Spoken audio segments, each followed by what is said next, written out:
નમસ્કાર દર્શક મિત્રો, તમે આ વિડીયોમાં જોઈ રહ્યા છો ઇનોવેશન ફેસ્ટિવલ જિલ્લા શિક્ષણ અને તાલીમ ભવન ગાંધીનગરમાં 3 દિવસ માટે યોજાયો, જેમાં ગુજરાતની જુદી જુદી શાળાઓએ ભાગ લીધો. જેમાં શૈક્ષણિક ઉપરાંત સ્વદેશી મેળાઓ, જેમાં વિદ્યાર્થીઓ નકામી વસ્તુમાંથી સુંદર હસ્તલેખન સુશોભન દ્વારા રોજગારી, લાકડામાંથી સુંદર આર્ટિસ્ટ બનાવી રોજગારી, હુનર દ્વારા રોજગારી મેળવી શકે તે માટે શિક્ષકોના માર્ગદર્શન દ્વારા વિદ્યાર્થીઓએ પોતે બનાવેલ વસ્તુઓનું પ્રદર્શન જોવા જેવું છે, જે જીવન વ્યવહાર માટે ખૂબ જ ઉપયોગી છે.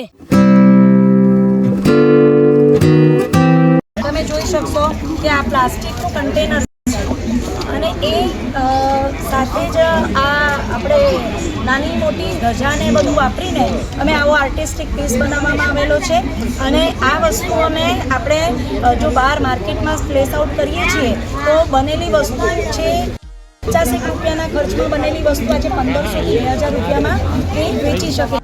આની સાથે અમે બાળકોને આને વેચાણ કઈ રીતે એ પણ શીખવવામાં આવે શકો છો કે આ એક અને અમે માર્બલ મફત આથી એક સરસ મજાનો આર્ટ પીસ બનાવ્યો.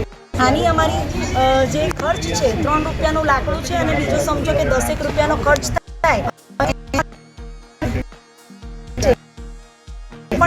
કરતા બાળકોને શીખવાડ્યું છે. આની પડતર કિંમત કઈ રીતે તમે કાઢી શકો અને પછી નફાનું ધોરણ તમે કઈ રીતે એમાં કરી શકો એ બધું આપણે શીખવાડ્યું છે. તમે અંદર આવશો ત્યાં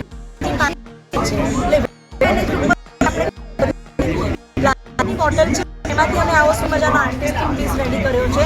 આ તમને ક્યાંય જોવા નહીં મળે. આમાં એમના હોનરની કિંમત છે. એટલે આ આપણા જે ઇનોવેશન છે એ લગભગ લાંબા ગાળાનું છે મારું. અને આના અંદર સંસ્થાઓ, શાળાઓ પણ જોડાયેલી છે. આપણી દીકરીઓ, તમે સર અંદર આવી શકો તો તમે વેસ્ટ મેનેજમેન્ટ પર હું તમને બતાવી શકું છું કે મેં 4S ઉપર કામ કરેલું છે. પસંદગી, કૌશલ્ય વર્ધન, એનું વ્યવસ્થાપન અને એનું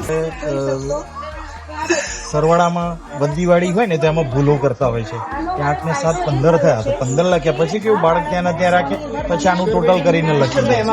એવું નહીં તો કે આ એક જે એકમનો અંક ત્યાં મૂકાશે પણ દશકનો જે અંક છે ને એને કે આપણે ઉપર લઈ જવું પડશે બધી માટે, પછી એ ગણાશે. આમ જેને આવડે છે એના માટે સામાન્ય છે, પણ જે બાળકોને નથી આવડતું તો એના માટે